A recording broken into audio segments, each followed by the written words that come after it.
Thank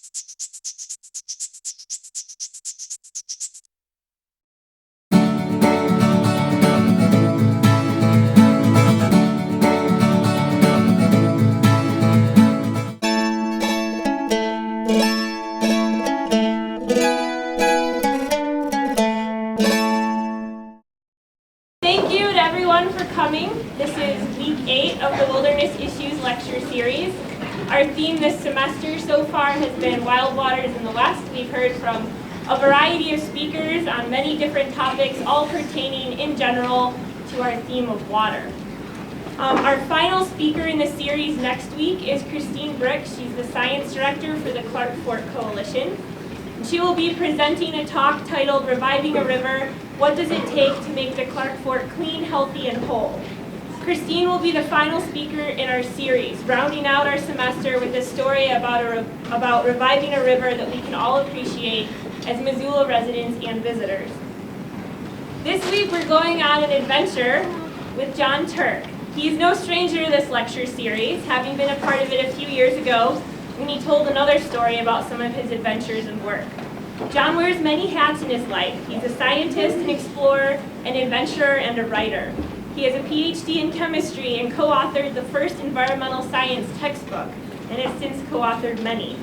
He has many first descents in rock and alpine climbing, first descents in ski mountaineering. He's paddled thousands of miles around the world and received recognition for many of these adventures. His 3,000-mile kayak passage from Japan to Alaska following a 10,000-year-old Aboriginal migration route was rated by Paddler magazine as one of the 10 all-time greatest sea kayak expeditions. And he was recently nominated as one of National Geographic's 10 Adventurers of the Year for the expedition he will reference tonight, the first complete circumnavigation of Ellesmere Island in the Canadian High Arctic. He is also the author of several books, including The Raven's Gift, and a few of those books are available for sale after the event. So when I was originally putting this speaker series together, I first gravitated to the storytellers. I really wanted folks to speak in the series who could talk about their personal experiences on the water and with water. Because I find that it is in these personal experiences that we really get to hear people's passions for places, people, pursuits, and inevitably the natural resource medium that gives us the foundation from which to pursue these passions. And in this series, it's water. Which brings me to how I found John. I was trying to find someone with a Montana connection who had a great personal story of adventures on the water. On my bike rides to work every day, I listen to a podcast called Dirtbag Diaries, which features stories from adventurers all over the globe and general folks just pursuing what they're most passionate about in life. I went ahead and called up the host of the show, Fitz Cahal, and asked him, do you know anybody who can tell a really good story about water? And someone that perhaps has a connection to Montana. And Fitz proceeded to tell me in a 25-minute conversation about how amazing of a storyteller John Turk is, how I had to have him in the speaker series if I could get him, and what a wonderful storyteller he was and great performer. So I sought John out, and not only did I seek him out, but I found out that he'd actually been a speaker in the series a few years ago. So it's very circuitous. So welcome back, John. We're all very excited to listen to your story. So let's welcome John as our speaker tonight.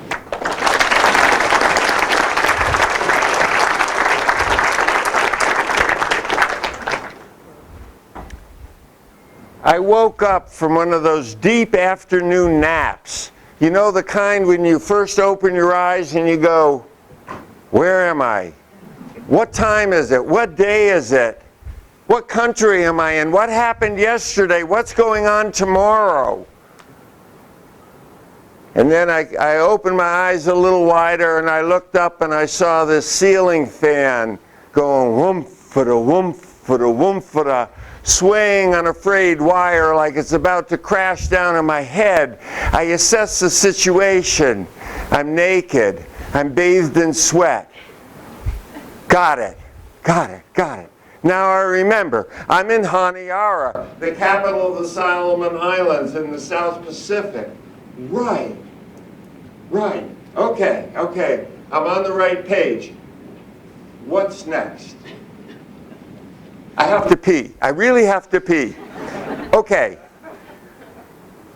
Oh, just a second. I'm stuck to the sheets in dried blood. Oh no. Okay. I'm going to just sit back and relax. I'm not going to go. I'm just, oh, no, I really have to go. Okay. I rip myself off the sheets and fall down onto the floor, you know, and I'm down there looking around thinking about getting it up, and there's something wrong with this picture. There's definitely something wrong. I remember now clear as a bell, before I went to bed, I went running around the room killing cockroaches. And then, in a rare act of domesticity, I brushed them all into a little pile and swept them under the bed. They're not there. This is indeed curious. So, I really have to pee. Okay. So I go to the bathroom just in time to see the mystery solved. There's a long string of ants, and the last of them are crawling down that mysterious hole by the side of the toilet, that yellow-brown hole, and they're carrying the cockroaches away. Got it, mystery solved. Okay, I go back to bed. Oh boy. Whoa. But I can't fall asleep, you know. When you wake up from that kind of a nap, it's not a repeat performance. So my brain starts doing what brains are trained to do, but is a real pain. They start thinking about life, you know. And I'm lying there and I'm thinking, I'm 64 years old. What am I doing in this cheap hotel in Honiara? All banged up. Yeah. Well, it's too deep a philosophical question to ask, you know. It's a stupid question. But let's narrow it down from all of life. You know, where did I go wrong? You know, Freudian questions of what my relationship with my mother is, why I ended up here in this cheap hotel. Let's simplify it. I'm here because the crocodile didn't eat me. And that's where we're going to start. Okay. On this trip, I was doing a long solo kayak along the Solomon Islands, traveling from island to island, long passages, and I was kind of getting beat up on these passages. In between islands, the currents were much stronger than I expected them to be. I kept getting washed out to sea. I kept hitting steep waves. I kept having a rough time out there. So I had another crossing, and I said, okay, I'm not going to be stupid this time. What I'm going to do, there's a nice white coral sand beach here just before this next crossing. You know, I'm alone, there's no pressure, I don't really have to be anywhere at any time, there's lots of coconuts to eat. I'm going to sit on this beach for a couple days, and I'm going to analyze the situation. I'm going to look at the tides, I'm going to watch the movement of the tides, I'm really going to think about this. I'm going to make this crossing cleanly so I don't get beat up this time, okay? So I'm paddling to shore thinking about spending a day on the beach all by myself, and out of the corner of my eye I see this flash of motion, you see, and I'm almost going to discount it, and then I paddle down the beach and I see crocodile tracks. And I look along and I see where the crocodile had been on the beach, facing out, looking at me coming in, swam into the water, went down the beach 50 or 100 meters, and crawled up. I go, wow, this is really cool, man. There's a 15-foot man-eating crocodile right here. So I went out, I got my camera, you know, I'm taking pictures, and then it slowly sinks in, you know, 15-foot man-eating crocodile. Right. Got it. Okay. So these tracks lead into the jungle, and I kind of peer into the jungle, and then I see these two eyes. And the crocodile has seen me, gone around, gone into the jungle, circled back, and it's now buried under the duff except for its two eyes, and it's very slowly coming back towards me. I go, oh, okay, this is not good. So I get in my boat and I boogie. I go out in the crossing, exactly the wrong time of the tide. I get all beat up. Okay, whoa.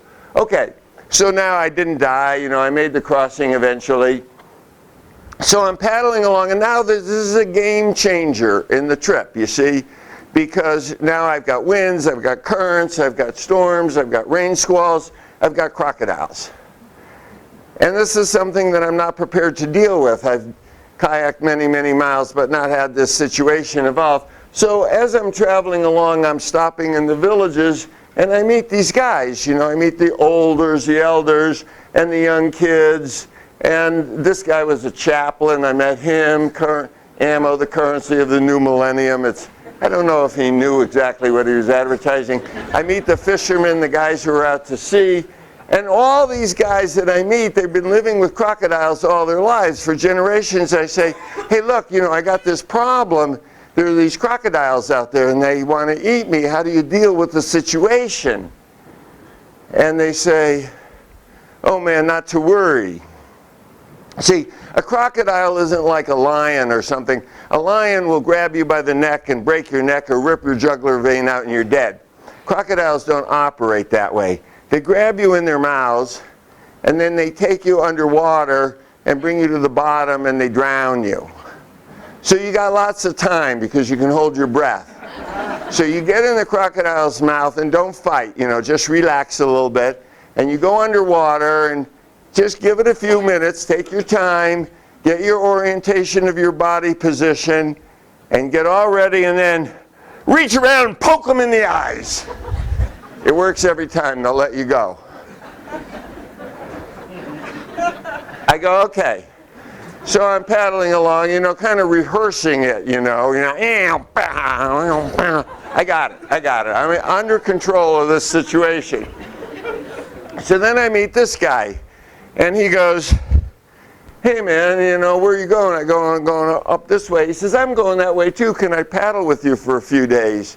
I say, yeah, that'd be great. It'd be wonderful to paddle with you. And so we're paddling along, and the next day it's kind of getting towards dusk, and we get to this river mouth, and he says, hey, do you mind going up this river with me? I got some friends in this village upriver. We'll go up and party down. I say, yeah, this is a good idea.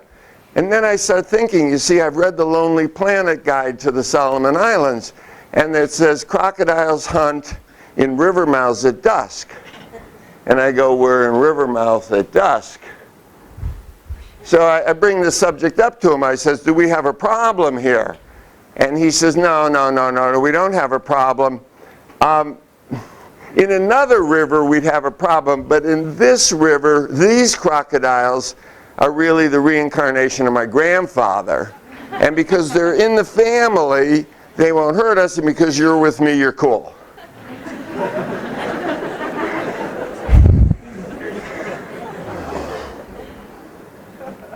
Okay. All right. Where am I going with this story? You see, I've spent 40 years traveling in many remote places around the globe, and when you travel around, you meet people with 1 foot in the 20th or the 21st century and 1 foot in the Stone Age, and you hear a lot of stories like this. My whole book, The Raven's Gift, is about my experiences with the shaman and shamanic healings and so on and so forth. And you go around the country or you listen to stories in the campfire, and some of these stories, you know, people roll their eyes. You know, I tell them I've been healed by this old shaman, and people can glaze over. And sometimes when you're in campfires and people tell stories, you kind of glaze over, like this one can't be true. The grandfather crocodiles, you know. Okay. So now what I want to do here is take all of these stories, all of these Aboriginal stories of shamanism, of shamanic cultures, or animistic interactions with the world, and let's take the most preposterous ones, the really outlandish ones, take them out of the pile, and put them in a corner over here where we're not going to worry about them. I don't want any people to be stressed out about whether they have to believe in something or not, okay? All right, now let's take the sort of preposterous stories, take them out of the pile, and put them over here where we're not going to worry about them. Okay, now let's take even the slightly questionable ones, put them over here. What do we have left? We have left the stories that you have to believe, that are true. I have here a stone axe. This was given to me when I was making one crossing in the Solomons. Somebody said, you have to take this, my grandfather's stone axe with you. It'll give you power. Okay, we live in Montana, you know, people use axes, saws, chainsaws, all those weapons of mass destruction. Now, think about this axe. Now I want you to imagine going into the tropical forest, finding a big old tropical hardwood tree, 2 meters in diameter, chopping it down with this axe. All right? And then limbing it and debarking it, yeah. And then shaping a canoe out of it, yeah. And then sailing across 2,000 or 3,000 miles of open water with no navigational equipment other than the stars. All right? Now we have to believe in that because it happened. And these weren't accidents. I was in Melanesia here, but people from Polynesia traveled from Polynesia and Micronesia to Hawaii and back. It was a trade route. The mineralogy of stone tools shows that stone tools all over the South Pacific came from Hawaii. There was a return trade. Not to beat a dead horse over the head, this is a harpoon point that I picked up in northeast Siberia in a cut bank under the permafrost or within the permafrost. It's about as big as my finger. It's made out of a piece of walrus tusk. I want you to imagine taking this harpoon point, tying it on the end of a long stick, and going out and hunting walrus, a 3,000-pound animal with hide this thick and big long teeth, fast and agile in the water. Well, people did these things. What we're going to talk about tonight is the power of indigenous wisdoms. What is it in our ancestors that gives us a lesson to learn today in this complex technological world that we live in? Now I'm going to set my story on Ellesmere Island, which is one of the most northern points of land in the earth, 84 degrees north. It's the 10th largest island in the world. This, ladies and gentlemen, is the Arctic Circle. This is the distance from the Arctic Circle to the north end of Ellesmere. Now this map, is a scale on it is a little bit squinched out by the computer, but you get the idea that we're way closer to the North Pole from the north end of Ellesmere than we are to the Arctic Circle. Way, way, way, way north of Montana. Why did I pick Ellesmere Island? In 1988, I was following the route of this guy named Kitlock. He was a shaman from southeastern Baffin Island. He was a murderer. He was a madman. He was a quintessential wanderer. My wife, Chris Seashore, and I followed his migration up the east coast of Ellesmere Island and across to Greenland. It was a wonderful trip. Chris and I had a wonderful marriage. And during the trip, I thought, this is such a beautiful place. This is such a pristine place. All the currents are moving south to north out of the North Pole. For a month, we didn't see a single piece of plastic, a single piece of trash. It was just total, just ice and water and glacier. And I always wanted to go back. So now I found myself in my mid-60s thinking, you know, that age was creeping up on me, and I didn't have that much time left to go big. And I thought, yeah, I got to go around that island. And then you start doing the math, 1,500 miles. You have 100 days of reasonable conditions to travel, and what with food drops and ice in and ice out, that's 15 miles a day. That's half a marathon a day, every day, for over 3 months, over some of the roughest terrain on Earth. Right. Okay.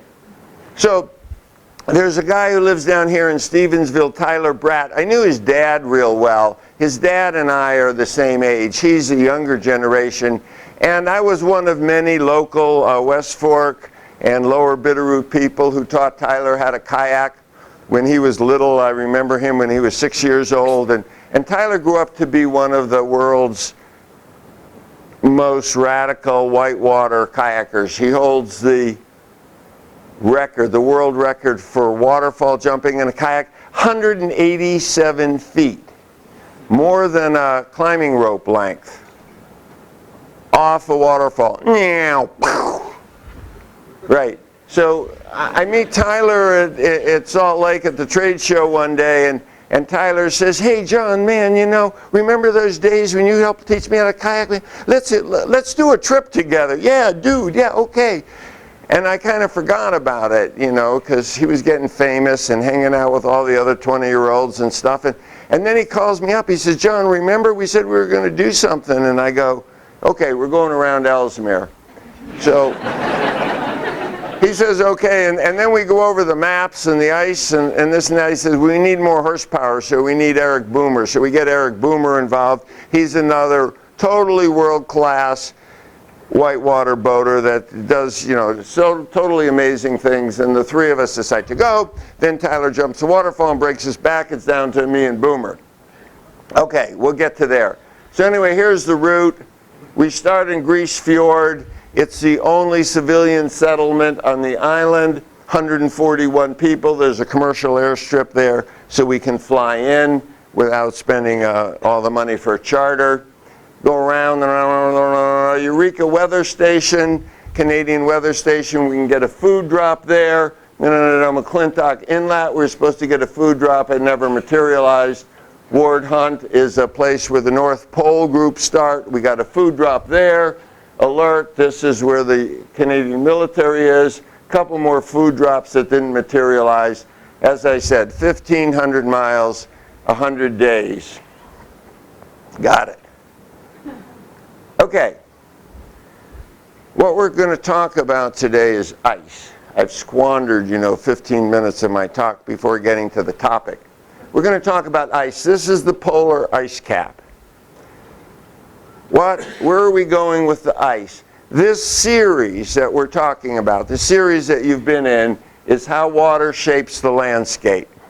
When you think about water shaping the landscape, your first thought perhaps is in a strict tactile geological sense. If you have a stream and it's running through rock or through soil or whatnot, you have weathering, you have erosion, the water cuts canyons, it shapes valleys, it makes floodplains and all of this. This is all true, of course. But it's only one way that water is shaping the landscape. There's many other interactions, one of which we're going to talk about today. We're going to go to the polar ice cap, as I say. Now these are little clippings I've cut out of the scientific journal Science. The sea ice is declining. This is 1980, this is 2010. There's fluctuations, but the end-all result is that the total extent of sea ice across the whole circumpolar north is declining dramatically with global warming. Arctic sea ice drops to record low. That was this dip right here, and so on. What does this mean? How does this shape the landscape? Why do we care? It's way up there. When you have a little bit of global warming, warm atmosphere melts the ice, melting ice warms the atmosphere, warmer atmosphere melts more ice, blah, blah, blah. What happens is we have a feedback mechanism here so that the warming, the changes of albedo, the changes of reflectivity of ice and water all accelerate small changes in temperature and can create what's called threshold effects, where all of a sudden things spiral out of control. So water, ice, shapes the landscape by being in these complex feedback mechanisms that alter climate. We're going to get back to this. We're going to get on to the trip now, May 7th. You have, to figure out the strategy of this trip, you have a very narrow window of open water. You can't do 1,500 miles in the amount of time that you're going to have open water up north. You can do 500 miles a month under expedition sea kayaking conditions. You don't have 3 months of open water. So you've got to operate at sometimes in less than optimal conditions. Now, at the far end in the fall, when the ocean starts to freeze back up again, the ice is too thin to walk on and too thick to paddle through, and you can't do that. It stops you cold. So you have to leave early and travel on spring sea ice. This is the ocean right here. And travel on spring sea ice for a certain amount of time in order to get far enough going before you hit the open water. Okay, everybody got that? So the whole game is this complicated thing. How many food drops do we have? How much food do we need? How much do we travel every day? What are the temperatures going to be? We chose to decide on May 7th. Why not May 6th or 8th? I don't know. May 7th was the day we chose. Okay, this is the team. As I said, we've lost Tyler because of his broken back. This is Eric Boomer, 27 years old. This is John Turk, 65 years old. We barely know each other. We've met 2 or 3 times. We've exchanged a few emails. Yeah, that's okay. His friends all told him that he was crazy to go with a geezer. My friends all told me I was crazy to go with somebody so young and inexperienced. He had never been on a camping trip longer than 3 days before this trip. The beginning of the journey was a trudge. Well, the first 800 miles was a trudge. We're trudging across flat ocean. This is ocean. Just temperatures were like you would expect on a winter camping trip in British Columbia, in the mountains of British Columbia in January. So winter temperatures, below freezing for sure, but not real Arctic cold. None of this 40 or 50 below monkey business. I don't think it got colder than, let's say, 25 below. I'm not normally a trudger. You know, I like to ski. I like to climb lines. You look at this and you go, whoa, you know, because that's skiable. Well, no, it closes out here, blah, blah, blah. But you put that part of you away because you're doing this journey and everything is about efficiency. I've got to do 15 miles every day. If I do 14 miles one day, you know, if you cut yourself short by 1 mile a day, at the end of the trip, you're 100 miles short. And you're a week behind schedule. So you're constantly putting yourself into this space of maximum efficiency and fluidity and moving along. And I would think it would get boring, but it really didn't. We had some medium severe weather early in the trip, as I say, 20, 25 below and blowing winds. That was okay. We had 24-hour daylight, and it was something that we knew we had to move through. Okay, now part of this trip, you know, when you're cold, I mean, we're all human beings. We like to be zen and cool and really, really groovy and all that. But we're all human beings. When it's 25 below and the wind is blowing and it's howling, ground blizzard conditions, you wish that it would get warmer.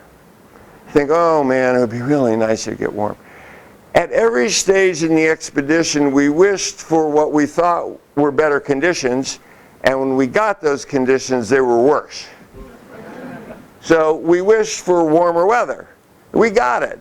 And with the warmer weather, we got heavy, wet snow, and where you can travel easily 15 miles a day on good, firm, wind-blown, hard, cold snow. When you start getting 30, 40, 50 centimeters of wet slog, you start bogging down. And we started bogging down from 15 miles a day to 7 miles a day. So every day you do 7, you say, oh my gosh, I got to do 22 someday down the road to pick it up. Well, conditions ease up, we get beautiful sunshine, we're traveling along. It's a glorious area of flat ice. Now this is not sea ice. This is sea ice. This is a chunk of a glacier that's calved off somewhere from Ellesmere or Axel Heilberg or something and been floating around for a while and got frozen in the ice. These kinds of things, these kinds of structure make photo backdrops. They sink big ships like the Titanic, but they're no threat to a kayak. You're not going to bump into one of them in the middle of the night and you know, break a hole in your boat. It just ain't going to happen. They actually make for good camping because there's always a wind shelter on one side of the iceberg or another. Ah, okay. Yeah. All right. So we're traveling along in the high 70s, 70 degrees latitude, almost exactly at the point where we hit 80 degrees north latitude. This guy is standing right across the 80 degree north latitude line. Well, not exactly, but pretty darn close. Now, there's a lot of discussion in the Arctic literature. What's the difference between high Arctic and polar?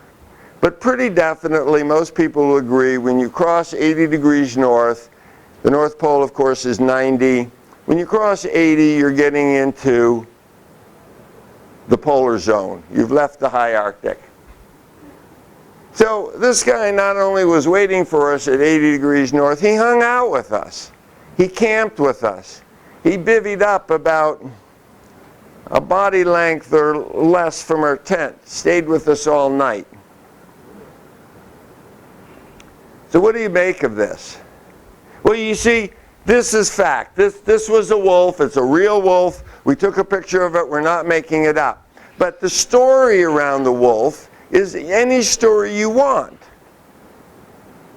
You can tell the story that this was a bad wolf trying to eat us, or this was a scrounging wolf trying to find food. You can tell any story you want, and it's your own business. Now what I learned, I spent 5 years off and on in northeast Siberia among the shamanic peoples, among people, animistic people, and what would they say? Well, they would say it's the spirit wolf. It's the spirit wolf. He came just at this time. It's the spirit wolf.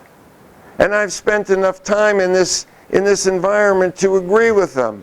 Hello, Mr. Spirit Wolf.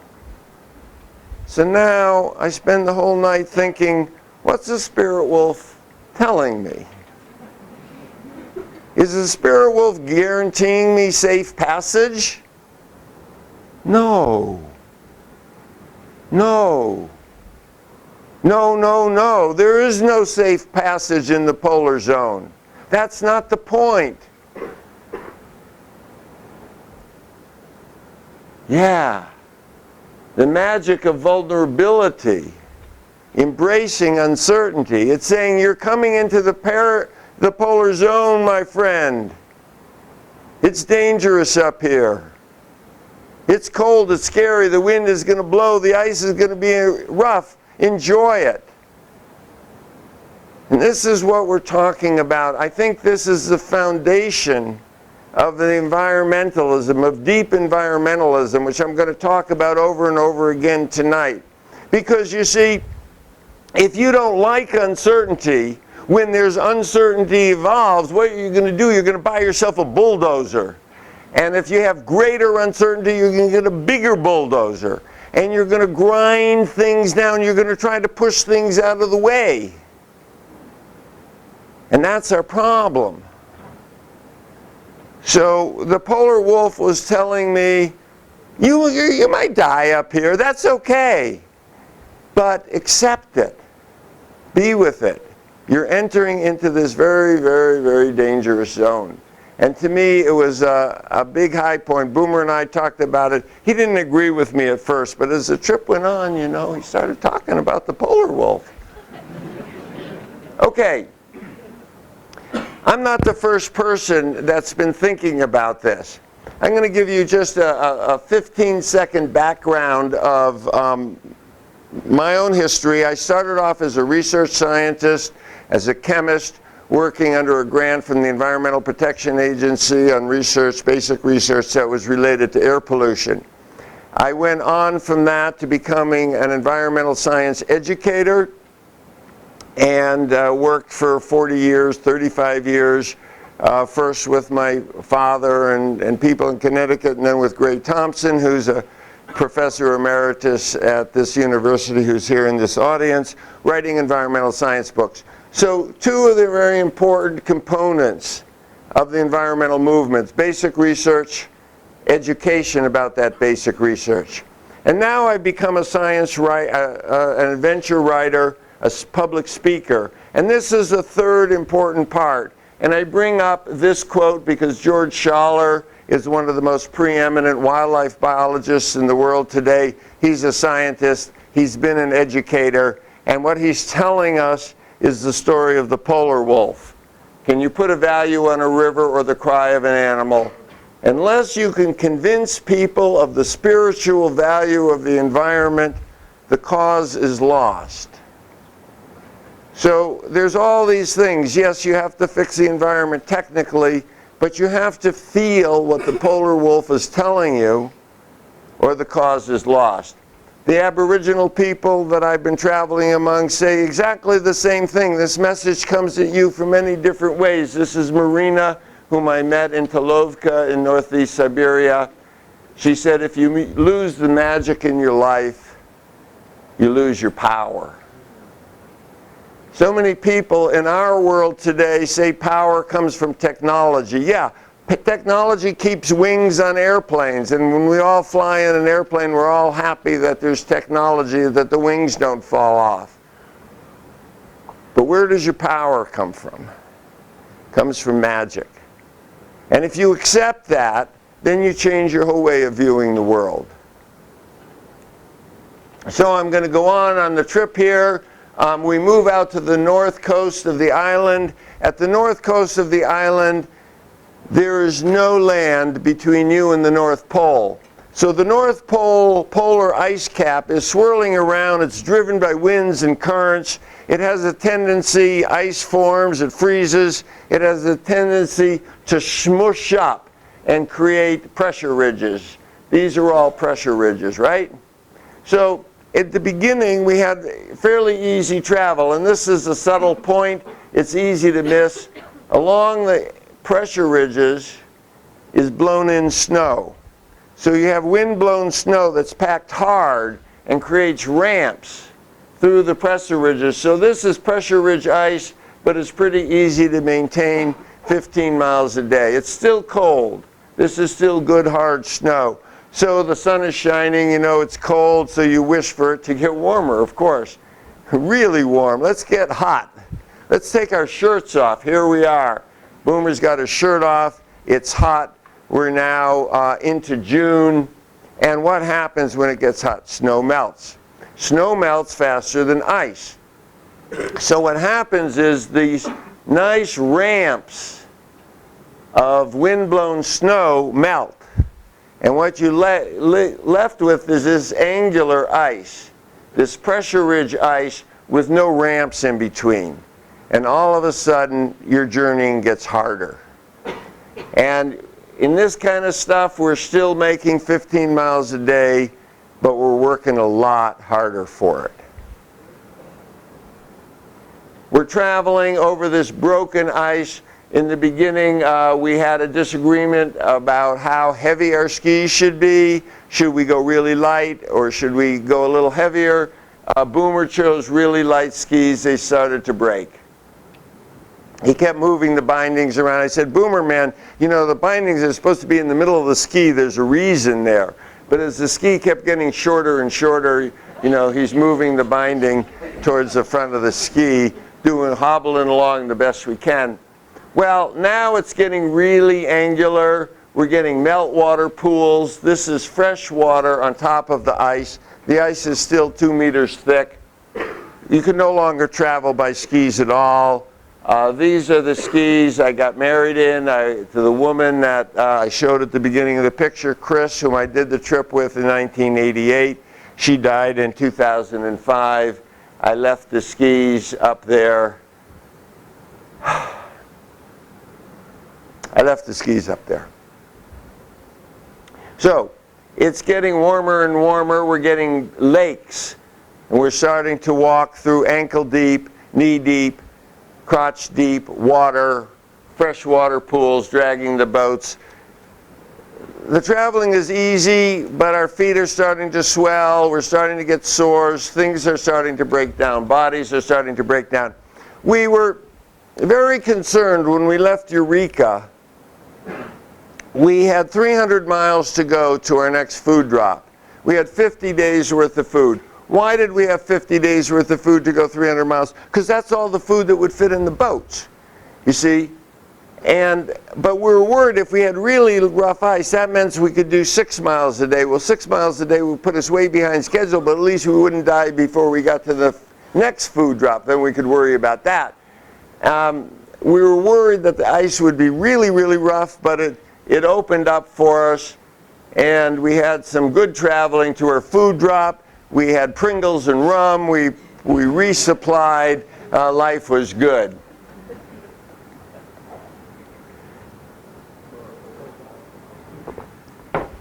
Day after day of walking through ice water starts taking its toll. At times, now this is still water on top of fast ice, frozen ice. At times, we just sit in the boats with our feet up, not even put it in our cockpits, and go along with our poles. I want you to look at another small technical detail. Look how much freeboard we have. That's not a whole lot. What was the problem here? We were in 13.5-foot boats. Anybody who's a sea kayaker will say, doofus, what were you doing in a 13.5-foot boat? If you look, these are Wilderness Systems tsunamis. If you look on the website in the Wilderness Systems tsunamis, it says the 13.5 boat, the 135, is great for lighter paddlers for weekend getaways. It turns out that the reason we chose those boats is that they were the biggest boats that would fit in the aircraft that flew to Grise Fjord. Now, it was a technical imperative. When we got in the water, we're thinking, oh man, what's going to happen when we really have to paddle these things? Then we start getting to Cape Hecla, the northeast corner, and what's important in your travels is the wind conditions on the day the ice freezes up. If you look at the journals of explorers, both recent and ancient, you find that every year the variability from year to year in the ice is way more dramatic than the variability due to global warming or anything, because it depends on the weather on a specific day. And we hit a zone of really seriously rough ice. Now we're moving along, we're going in sometimes knee-deep, thigh-deep slush, we're crawling. Yeah, I don't care how zen you are or how much you believe in the spirit wolf. When you're crawling in super saturated slush and you have 850 miles to go, you're starting to think, ooh boy, this isn't really good. You've got 30-foot pressure ridges. Sometimes we'll be two-manning boats over the pressure ridges. Sometimes we'll work for an hour or more to go what ends up to be a horizontal distance of only a couple hundred meters. We're starting to get worried we're behind schedule. What does behind schedule mean? It means we don't have enough food to complete the journey. We're going slower than our food supply, than our allotted 15 miles a day. All right, So we're thinking, what are we thinking now? We're wishing for something. We're wishing for something new conditions. What we'd like right now is for it to break up so that we can have open water. So look, it breaks up. We got what we wished for. All right, now let me explain what breakup means. We're over here now. You have the Arctic Ocean multi-year ice pack over here. You have 12 miles between Ellesmere and Greenland. You have a current moving north to south. So you have this infinity of ice, this continental chunk of moving, swirling, grinding ice going into a constriction 12 miles wide. All hell breaks loose. This is a massive constriction. Whoops. So now we're trying to move through this moving ice. But notice in the pictures before, you're walking on ice. It might be rough, but you're at least not going to fall through. But now you're in a situation where you have sometimes big pans of ice, a couple kilometers in diameter, and sometimes, you know, basketball or baseball, little churning, moving ice. Here's a 30-foot near vertical ice cliff. Now we're getting scared.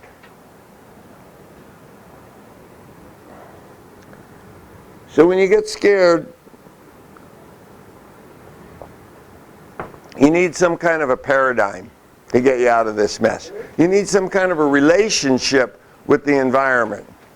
What did we learn in kindergarten? Anybody here go to kindergarten? Did you learn this? Right. When the going gets tough, the tough get going. Right. That's the most ridiculous thing I've ever heard in my life. I'm going to get tougher than the North Pole ice pack. I'm going to get... No, it doesn't work that way. You see, this whole concept of what the environment teaches you, you know, it teaches you on a personal, tactile level, but it works on a global level too, whether you believe it or not. It doesn't work to try to overpower the environment, either on a small scale when you're on expedition or on a big scale when we're 7 billion people trying to survive until the next century. Okay, let's think of another paradigm that might work. Okay, let me think. Yeah, the military. The military's got pretty good ideas. Let's go on the internet. You can do this. You believe me. I'm not making this up. And let's find the military strategy for winning the war in Afghanistan. Right. Make a flow chart and get all the interconnections and draw lots of arrows around, and you get Afghanistan stability. All right. That's not going to work either. It really doesn't. You can't logic your way out of this mess. Okay. I've got one. I've got an idea. When the going gets tough, the tough drink tea. And this is the concept that when the environment is really powerful, that you have to chill out. Now there's a whole nother talk I could give.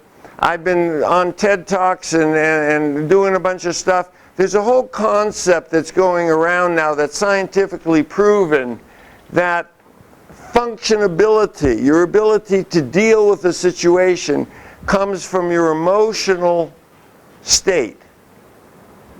If you go entirely on your technological brain, you don't function as efficiently as you do from the heart. If you have a calm emotional state, you're better off. Sit down and wait. Every adventurer knows that. There's a time when you drink tea, when you bivvy up, when you hang, when you wait. When you let the environment do its thing. This is what we're learning from the shamans. This is Mulanat, the head character, the main character in my book, The Raven's Gift. When that picture was taken, she was 96 years old. She was born during the reign of Tsar Nicholas II. If you live in the Stone Age, dealing with these tools, okay, here we go. These guys lived in northeast Siberia during the ice ages. Yeah, you're hungry, it's 50, 60 below. You tie the proverbial harpoon point on the end of a long stick and you go mammoth hunting. These guys hunt in the in the polar seas in boats made out of sticks and walrus or seal hide. If you live like that, then you realize that your emotional level has to lead you into the technological world. And that's the point of my talk today, that water shapes the environment. If we're going to live on this planet in this watery environment, with this water that has all this multifactual effects, cascading effects, it has to come first from the heart. Okay, that's all fine and dandy, but we had to get out of this mess or we were going to die. So we were on the satellite phone a lot, and this guy, the Canadian Coast Guard, everybody was starting to get worried about us. And the Canadian Coast Guard guys, they were really nice. They wanted us to live, and I think also they didn't want to have to come get us. They came up and they said, we got a really good idea, guys. Go out through this mess and find yourself a nice big ice floe. The currents are moving north to south, and just ride it all the way to Newfoundland, you know, just don't fight it, you know, get out there. So now you have to understand all this stuff is moving, it's grinding, it's going with the tides, you know, the currents are going and the winds are. So we drop into this stuff with very, very scared that we're going to get smushed. And we go out there, you know, jumping from thing to thing in this moving, smashing ice.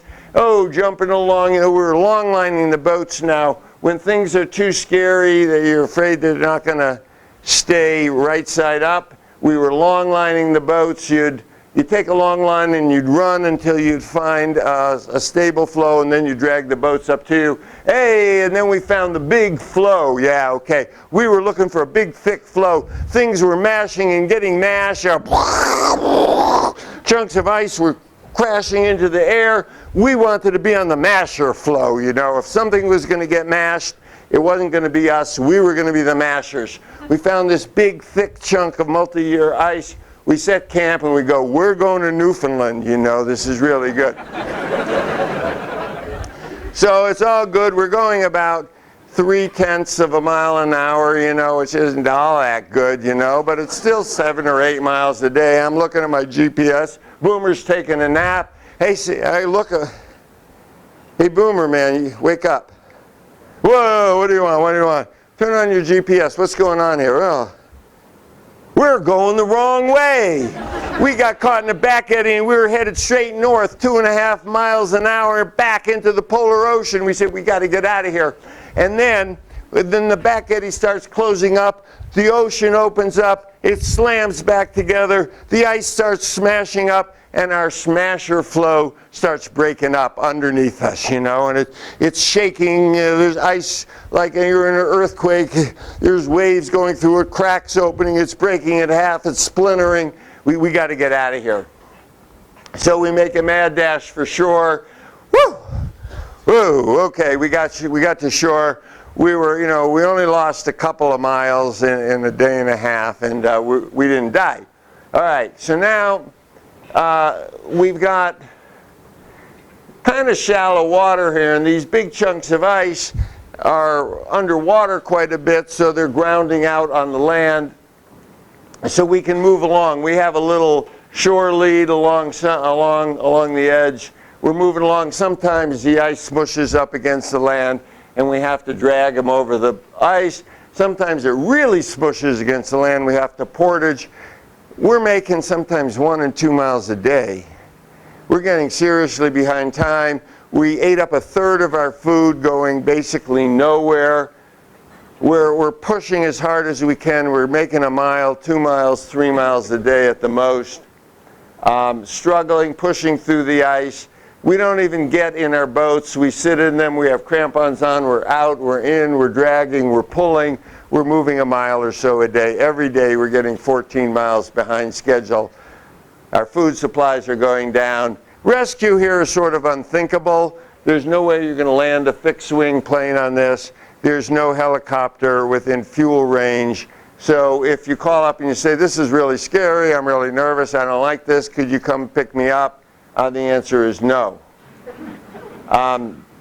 Again, we're running low on time. I want to make a quick statement that these people out here think we can drill for oil in this environment and run ships up and down and have, floating drilling rigs and all that and move pipe on the ice, and nothing's going to happen. Okay, let's skip that one. All right. It took us 17 days to go this distance. Now, all along here are cliffs. So along here we have a shallow coast, shallow beaches. We can go a mile, a half a mile, 200 meters, whatever it is, and then come to shore. But here we have to go 15 miles at a whack. And if we miss it and the ice closes in on us, we're dead. We're smushed up against the cliffs and we're dead. There's no question. You're not going to survive that at all. It's steep, vertical shale. There's no way you're going to get out of that mess. So watch the weather, watch the weather. Our satellite phone, Canadian Coast Guard, finally made a break for it. As I say, 17 days to do this, 17 hours to do this. 55 miles of mostly cliffs from Cape Sheridan to good camping right here. Meow. And it was something we did in the middle of the night. We left at 9 at night, paddled until we were exhausted, stopped, camped, brewed up, drank some water, cooked a little, slept for an hour, and continued on for our 17-hour push. Breakout, freakout, we made it, we didn't die. Got to the starvation camp of Adolphus Greeley. These were guys who came up. You see, the ice is so different every year because it depends basically on which way the wind is blowing. Because you have moving ice, it all depends on the direction of the wind. So when Greeley came out up here, he came up in a big old wooden sailing ship with a little steam engine in it, and there was plenty of water. They just motored right on up, and they said, wow, this is pretty cool. This Arctic is friendly. They sent the ship back down for food. And of course, the ship couldn't make it the next year, the year after, and 2/3 of them starved to death. We're moving along here, and slowly we get past the constriction. We're still in thick ice, but things are opening up. We're finding patterns and paths through it. We start to pick up speed. We're heading towards winter. We're heading towards running out of food. But we're starting to make, oh yeah, and then this guy shows up, yeah. Well, there's something about living with polar bears. We had 9 aggressive polar bear attacks, not attacks, 9 aggressive polar bear encounters in one day. This guy bit a little hole in our tent while we were sleeping. It's part of the whole relationship. We had a 12 gauge, of course, because we're not stupid. We're technical people, we're armed, we're dangerous predators, they're dangerous predators. But at the same time, living in such close proximity to polar bears is just another one of those stories. It's just like the ice or the walrus or anything else. You intentionally, remember earlier I said, the magic of vulnerability. If you don't find magic in there, don't go. Slowly making our way. Now we're getting open water. Now we're making up for the last time. I'm starting to feel my body beyond fatigue. I'm starting to feel it's gone someplace that I've never put it before. And it's sort of interesting and at the same time a little bit nerve-wracking. We're paddling along, big glaciers coming down to the sea, making your way. Now we're pushing 20, 25. We never hit a 30-mile day. We always got some ice or a storm or something closed in on us. It's late August. We're headed towards winter. The sea is freezing up at night. It's still daylight, but it's colder at night. And like I say, the last few days before we got into Grise Fjord, I said to Boomer, Boomer, man, I'm so tired it's worrying. I don't know what it is, but my body just has had enough. We made it. We finished it. As I said, 104 days, 1,500 miles, pulled in, partied down on some chips and salsa.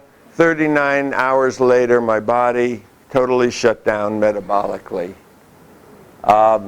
I was dying. The nurse at the nursing clinic in Greece Fjord, they took my vital signs, what you could take, called them into a medical team down south at Johns Hopkins, and they said, get that guy. Go get him. Get him out of there because he doesn't have very long to live if he doesn't get to a hospital. I had insurance. Anybody here who goes into remote places, get insurance with these guys, Global Rescue. They advertise will come get you anywhere in the world, any latitude, any elevation. They flew a jet plane, a Learjet, an air ambulance Learjet up as far as the pilot would go. They landed. The RCMP Canadian ambulance, air ambulance wouldn't fly in the storm. They found a pilot who would fly in under the weather. They came and got me. They flew me down to Ottawa. I didn't die. We completed the trip. Thank you all very much.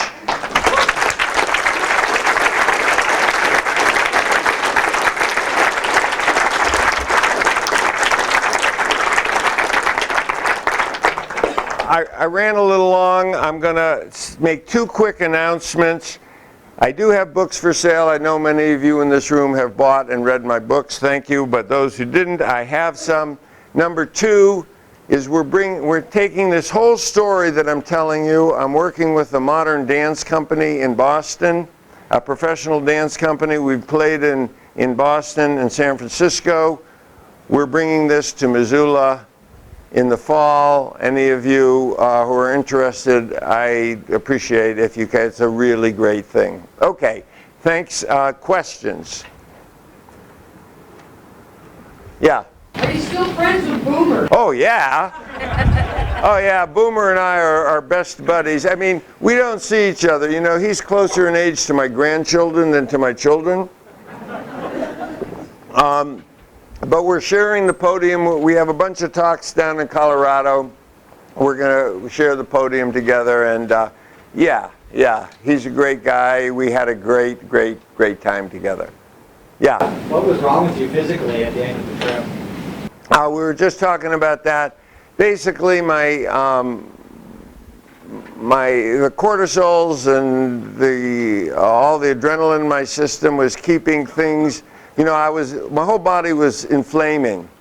My prostate, which is already big, I'm an old man, flamed up, shut off the urethra, no peeing, backed up the kidneys shut down, body starts shutting down. Yeah. Why were you bleeding at the beginning? Why were you bleeding when you woke up? Oh, yeah, old man story again. I was on a sit-and-top kayak, and you don't have that control with your thighs under the deck, so you drive the boat with your butt. And boy, it didn't take long sitting in salt water and driving a boat with your butt. I had no idea, because usually you take that pressure off and you drive with your thighs. And so I got all scabbed up, blah, blah, blah. Yeah? How did you store your food? You know, not having trees to hang like bear boxes and things. Oh yeah, no, you know, don't let any bear expert, don't tell a bear expert at Yosemite this. Basically what you do is you put your food in the boats, tie the boats to the tent. So if the bear starts trying to get into the boat, he'll jiggle the boat, jiggle the tent, you come out and you yell at the bear. Don't do that, it's bad bear. Yeah. What was the biggest contribution Boomer made to the trip and the biggest contribution you made to the trip? Oh, I don't know about that one. Boomer is amazingly strong. I'm not amazingly wise, so maybe Boomer had the biggest contribution. He's way strong. You know, these boats, they were loaded to 300 pounds when we left Ward Hunt Food Drop. And we get these big vertical sections of ice and we'd have to pull these boats over. And I go, hey, Boomer, man, could you give me a hand? You know, I can't, you know, this is the 15th one in a row. And you got a 300-pound boat to lift over. And he said, could you give me a hand? Could we two-man these boats? And he'd walk over and look at me, you know, like, what's wrong with you? And he'd just grab my boat and he'd push it up on top of the ice. You know, and just kind of look back like, do you have a problem? He was really, really strong. Whether, you know, I contributed anything or not is for him to say. Yeah? What percentage of the trip did you actually float in the water versus pulling? Yeah. We were on foot about 850, and then we paddled the rest. And once we started paddling, then we could significantly do more than our 15 miles a day. So that's where we made up for last time. Yeah. I really like this George Schuller's book. Wait a minute, start again. The George Schuller's book. Yeah. I'm not sure if I'm saying it right. He must convince people of the spiritual value of the environment that causes loss. I really believe in that. And I'm wondering, since most people in the world can't go circumnavigate Ellesmere Island and really connect ways like that, how would you suggest modern people achieve that? Oh, thank you, thank you. That's a wonderful question. Eloise Thompson, who's in the audience here, we were talking about this one day, and she said, yeah, that's all good and wise, John, but you need to be hit over the head with a very heavy stick. The thing is that, you know, I'm a little slow on the uptake, so I need to be hit over the head with a very, very heavy stick. To appreciate the environment, you don't have to walk around Ellesmere Island. It's a metaphor. You know, I did it, but it's a metaphor. But it's not the only way. There's 843 gazillion ways to achieve that sort of thing without doing something stupid like going around Ellesmere Island. My friend Denny Eberl, who is a climber, very world-class climber, and now spends a lot of time in meditation, says, John, you don't have to do it that way. There's other ways to get there. You know, haven't you learned that yet? So, yeah, it's, yeah, you can appreciate the environment without going to extremes. Tell us a little more about the shamans. About what? About the shamans. The traumas? Shamans. Oh, I'm sorry. I'm really sorry. I don't hear very well. Oh, you have to read The Raven's Gift. But basically, I'll try to tell that, you know, really quickly. I had an old avalanche injury, and I was busted up. I was traveling across the tundra. I got busted up again. I came in, and she said, oh, that's no problem. You brought me reindeer meat. Stand on one leg, put one hand behind your back, the other hand straight out in front of you, and I'll heal you. And she went to the other world, and she talked to Kutka the raven, and Kutka flew to the woman who lives on top of the highest mountain. I got better. So now the rest of the book is trying to figure out what's going on in that relationship, and it leads you to, I come back, I say, I want to thank you for healing me. She says, no, you have to go to the other world. You have to thank Kutka. I eat the magic mushroom. I go to the other world. I get scared. I come back. It's a long story.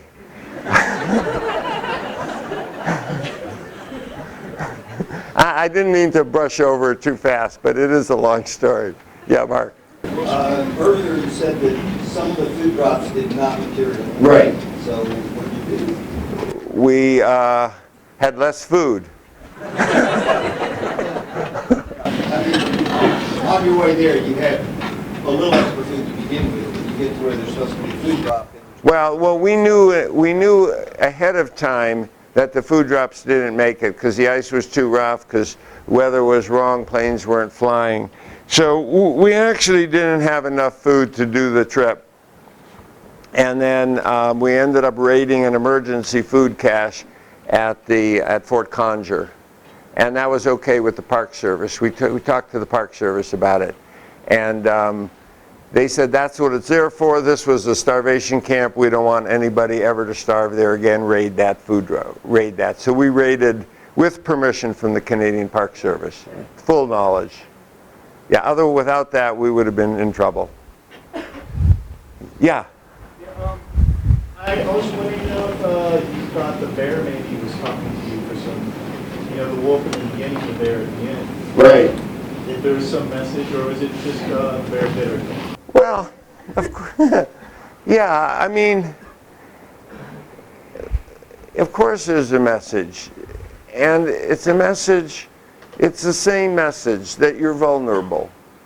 And that you're relating to the environment in this respectful way. Bears are interesting. A bear guy in Kamchatka once told me, when you see a bear, how are you going to relate to that bear? Do you act aggressive or submissive? And the bear biologist said, if that bear is a mean old male on the top of the bear hierarchy who's used to bullying people around, you act submissive. If that bear is low in the hierarchy of bears and used to getting pushed around, you act aggressive. So I said, well, you know, how do you know that? And he said, you better learn fast before a bear eats you. And the lesson is that if you act respectful, if you are totally aware as much as you can, you have a better chance. It doesn't guarantee it. The bear still can eat you. No matter how good you are, things can go against you. But to live in that environment, we had so many bear encounters. We had 9 in one day. To live in that environment day in and day out is the same message that the Spirit Wolf was telling us. Embrace uncertainty, embrace invulnerability, enjoy it. This is what you're here for.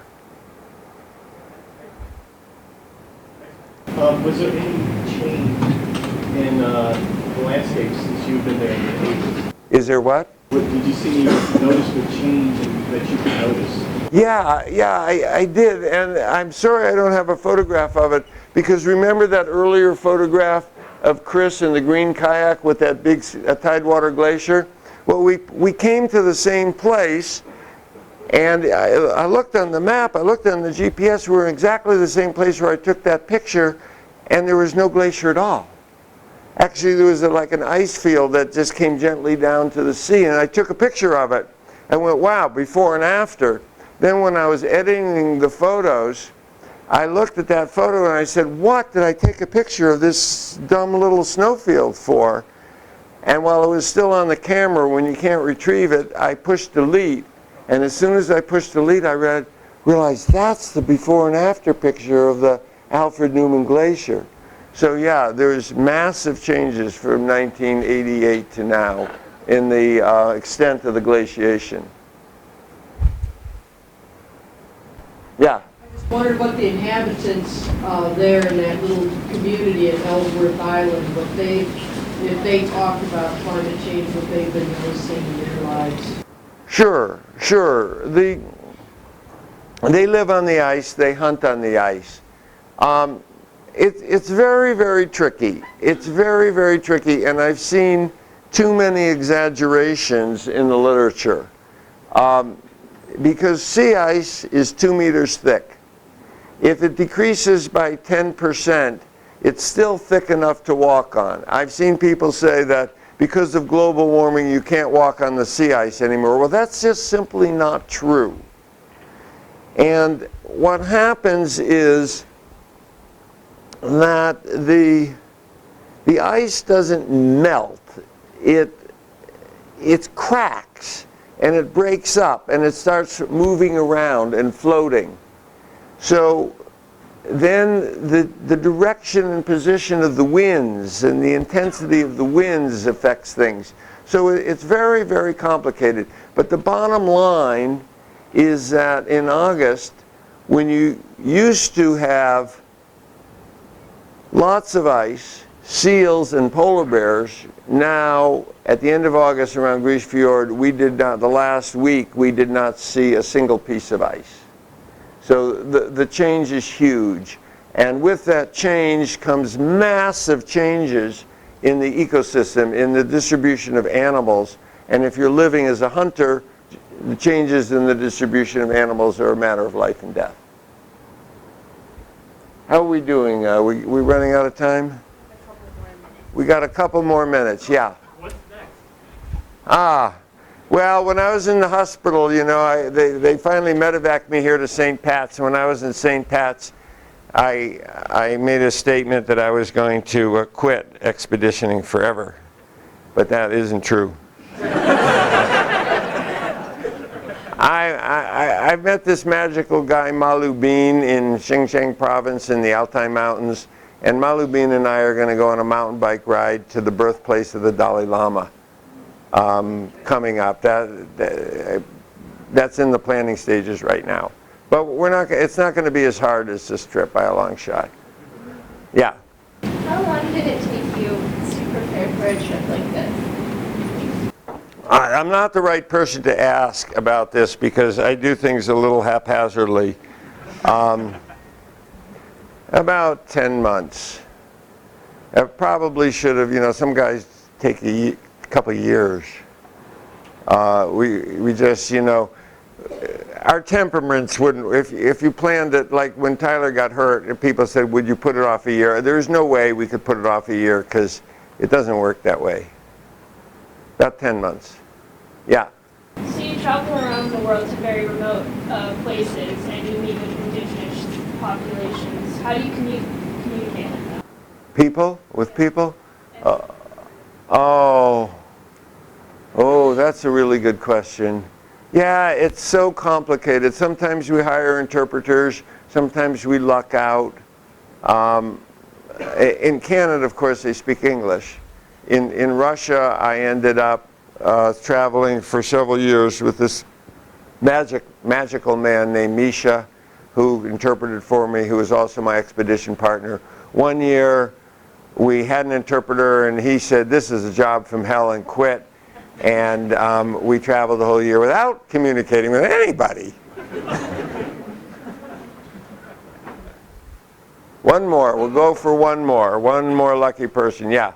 All right, so not knowing Boomer prior to the expedition, how did you guys overcome differences, any kind of obstacles between your personalities? Yeah. That's another really good question. And it's about leadership. And leadership, I've been working on this a lot actually with some corporate people, IT people in Silicon Valley. Gray Thompson, who's in the audience here, were partners for many decades in a lot of big climbs. And if you look back at our history of our relationship, we traded leadership at times. Sometimes I can remember times where I said, man, I'm really beat, Gray. You take over. I can't do this. And I can remember it the other way around. And I think in a situation of this nature, the importance is to assume and relinquish leadership when you realize that you are the strongest or you are not the strongest at that moment. And if leadership becomes an ego thing, you're dead. And if it becomes a realization that the team has to survive, and Boomer and I traded leadership, and I think, you know, that we're lucky that we were able to do that, because if we hadn't, we wouldn't have made the trip. I think we're done. Thank you all very much.